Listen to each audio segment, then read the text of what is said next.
नमस्कार दोस्तों, स्वागत है इस मुख्य समाचार के वीडियो में। और आप देख रहे हैं राजस्थान समाचार। राजस्थान के स्कूलों में कोरोना का संकट छाया हुआ है। वहीं 4 जिलों में पंचायत चुनाव को लेकर डेट भी आ गई है। बुजुर्ग और बच्चों में कोरोना का अटैक सबसे ज्यादा दिख रहा है। भारत में दिसंबर तक लॉन्च होगी स्पुतनिक लाइट कोविड वैक्सीन। दोस्तों, राजस्थान से ऐसी कई अनेक अपडेट सामने आ रही है। आइए जान लेते हैं राजस्थान की एक एक करके इन सारी खबरों के बारे में जानकारी। तो प्रदेश की पहली और सबसे बड़ी खबर के बारे में जानकारी ले लेते हैं। कोरोना के खतरे के बीच फिलहाल स्कूल खुले रहेंगे। राजस्थान के स्कूलों में कोरोना संकट के बीच बुधवार को गहलोत सरकार के मंत्रिमंडल की बैठक हुई। यहाँ नए शिक्षा मंत्री बी.डी. कल्ला स्कूल में कोरोना गाइडलाइन तय करने का प्रस्ताव लेकर पहुंचे, लेकिन उस पर कोई फैसला नहीं हुआ है। मुख्यमंत्री इस प्रस्ताव पर पहले सभी जिला कलेक्टर से और मेडिकल ऑफिसर से चर्चा करेंगे, फिर कोई फैसला लेंगे। नतीजा, राजस्थान में फिलहाल स्कूल पहले की तरह ही खुले रहेंगे। राजस्थान के नए शिक्षा मंत्री बी.डी. कल्ला ये गाइडलाइन लेकर पहुंचे थे। राजस्थान में जो अभी 100% क्षमता के साथ स्कूल खुल रहे हैं, उन पर सरकार को कोई चर्चा करनी चाहिए। राजस्थान में स्कूल में फिर से शुरू हो सकते हैं ऑनलाइन पढ़ाई। स्कूलों में कोरोना गाइडलाइन में होगा संशोधन। छोटे बच्चों के टीकाकरण को लेकर भी मीटिंग में चर्चा की जाएगी। इन सब पर जल्द ही अपडेट आने वाला है। मैं आपको वीडियो बनाकर राजस्थान समाचार में जानकारी दे दूंगा। चलिए अगली अपडेट जान लेते हैं। राजस्थान के 4 जिलों में पंचायत चुनाव की तारीखों का ऐलान। राजस्थान में पंचायत चुनाव में अधूरे रहे सभी 4 जिलों में पंचायत और जिला परिषद चुनाव की तारीखों का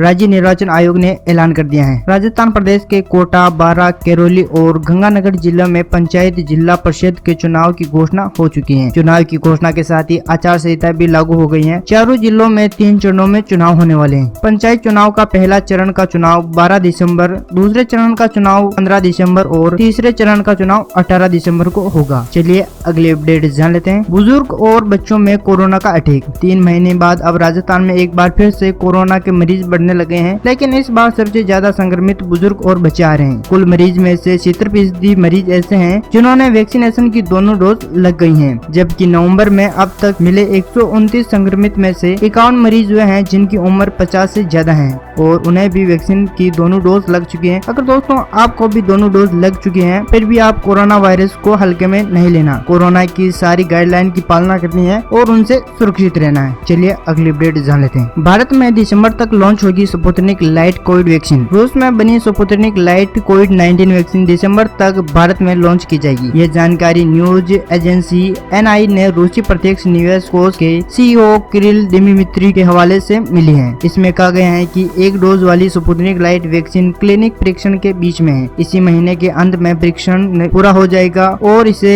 DCGI को सौंप दिया जाएगा। फिर अनुमति का इंतजार होगा। उसके बाद दिसंबर में इसे भारत में लॉन्च किया जाएगा। हालांकि भारत ने भी 10 अक्टूबर को कोविड-19 रोधी टीका स्पुतनिक लाइट के निर्यात के लिए अनुमति दे दी है। चलिए अगली अपडेट जान लेते हैं। सेना भर्ती की तारीख जल्द। अभी सेना भर्ती की तारीख सुनिश्चित नहीं हो सकी है। सेना की ओर से प्रशासन को 21 फरवरी से 28 मार्च के बीच में भर्ती कराने को लेकर केवल पत्र दिया है, जिसको लेकर प्रशासन व सेना के अधिकारियों के बीच मीटिंग होगी। उसके बाद ही सेना भर्ती की तारीख तय होगी। 6 जिलों में भर्ती होनी है, जिसके लिए पूरा प्रोग्राम भी बनेगा। इस प्रोग्राम के जारी होने के बाद ही भर्ती की तारीख सुनिश्चित हो सकेगी। सेना भर्ती में 6 जिलों अलवर, भरतपुर, धौलपुर, दौसा, करौली व सवाई माधोपुर के 69,344 युवा रजिस्ट्रेशन करा चुके हैं। सबसे अधिक अलवर जिले के 30,065 युवा का रजिस्ट्रेशन है। सेना भर्ती के लिए भरतपुर जिले से 19,435 और दौसा जिले के 6,017, धौलपुर जिले के 6,298 और करौली जिले के 5,808 और सवाई माधोपुर जिले के केवल 1,771 युवाओं का रजिस्ट्रेशन है। ये करीब 2 साल से इस भर्ती का इंतजार हो रहा था। 2020 में ही इनके रजिस्ट्रेशन हो गए थे, लेकिन कोरोना के कारण इनकी भर्ती अभी भी अटकी हुई है। चलिए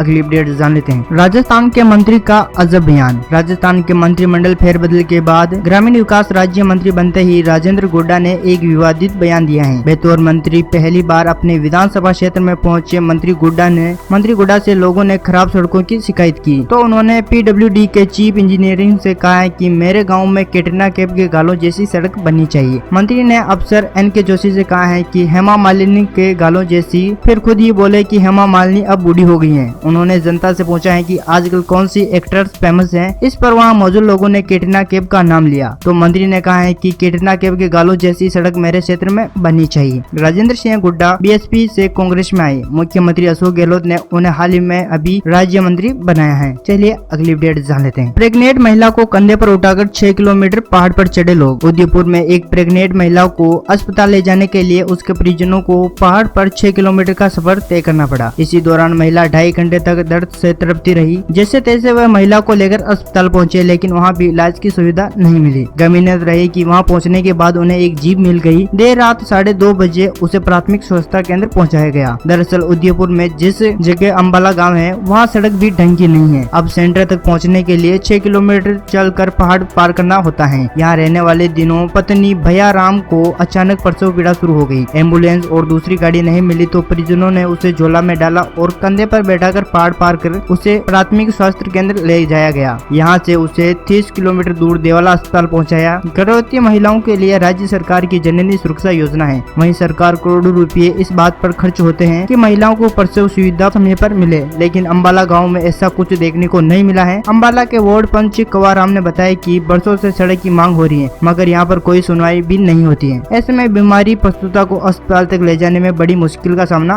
करना पड़ता है। चलिए अगली अपडेट जान लेते हैं। प्रॉपर्टी कारोबारी के अश्लील वीडियो बनाकर 17 लाख रुपए हड़पे। अजमेर में प्रॉपर्टी व्यवसायी को अश्लील वीडियो बनाकर ब्लैकमेल करने का मामला सामने आया है। कारोबारी से महिला ने 17 लाख रुपए और एक प्रॉपर्टी अपने नाम करा ली। पीड़िता व उसकी पत्नी की ओर से दी गई रिपोर्ट के आधार पर बुधवार को रामगंज पुलिस ने 3 महिलाओं सहित 5 के खिलाफ मामला दर्ज कर उन्हें गिरफ्तार कर लिया है। दोस्तों, अगर आप भी अपने दोस्त यार के साथ जाएं, अगर आपको कोई अच्छे संकेत नहीं मिले तो वहां से जल्द ही निकल लेना चाहिए। दोस्तों, ये थी राजस्थान की कुछ महत्वपूर्ण अपडेट, और ऐसी ही अपडेट जानने के लिए अभी करें राजस्थान समाचार को सब्सक्राइब। जय हिंद, जय भारत, वंदे मातरम।